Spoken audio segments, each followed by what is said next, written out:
everybody, and welcome back to Family Tea Time. I'm Marna, this is William, this is Elliot. Do you guys want to say hello? Hello! And we are here with our snacks and our tea like yesterday. We have our same lovely tablecloth, which is actually my scarf. And today we have some fresh brownies that William and Elliot...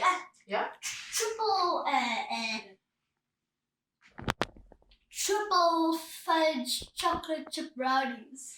That William and Elliot and their dad made this morning. I wish you could smell it. They smell amazing. So we are ready with our books and our treats and our tea. And we're going to give you a few minutes to go grab your mom or dad, your treats and your tea. And we are going to read one of our favorite books with you. See you in a minute.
Welcome back with your tea and your snacks.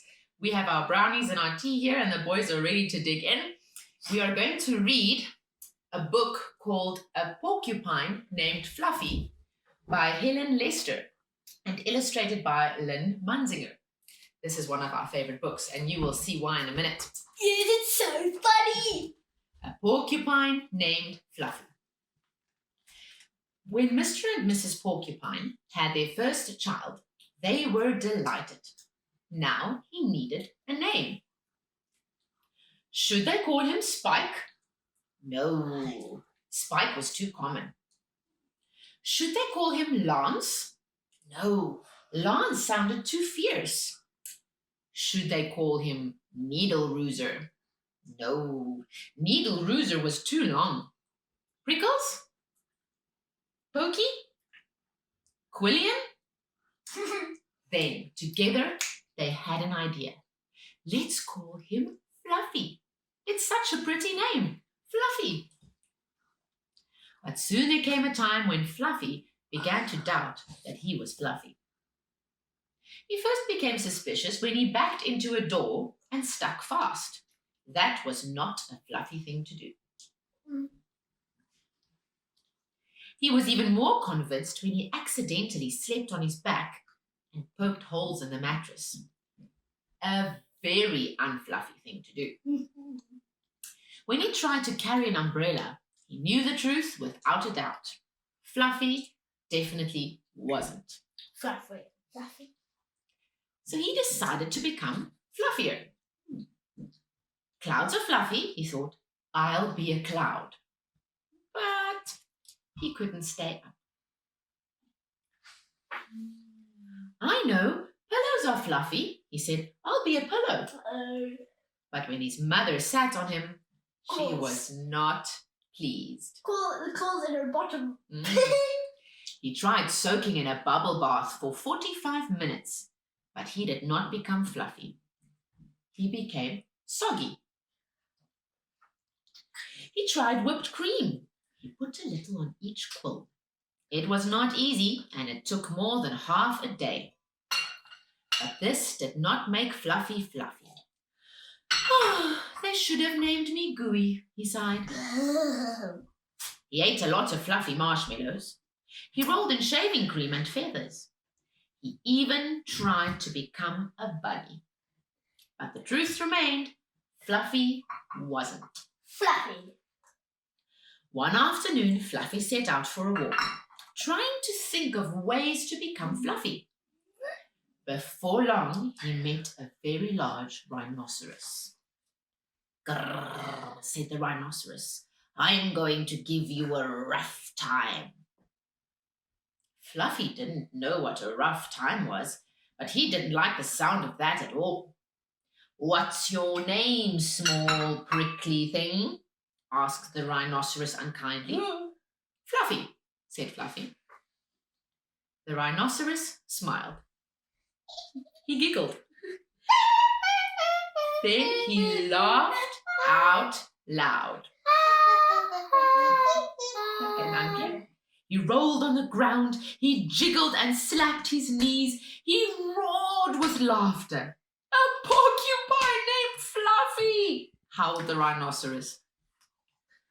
Fluffy was embarrassed, but he tried to be polite.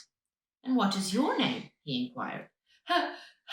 Oh, I can't say it," giggled the rhinoceros. Hubert?" suggested Fluffy. Oh, help, I just can't say it. I'm laughing so hard," said the rhinoceros. Harold? Or maybe Herman?" asked Fluffy. "No," gasped the rhinoceros.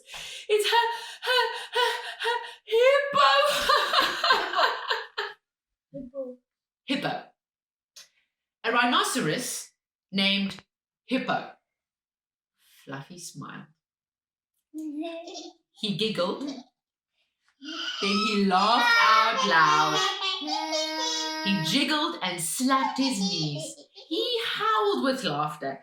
"A rhinoceros named Hippo!" Fluffy cried.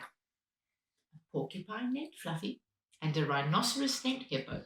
It was almost more than they could bear. Hippo and Fluffy rolled on the ground, giggling and laughing until tears came into their eyes. At last they lay exhausted on the ground, and from that time on, they were the best of friends.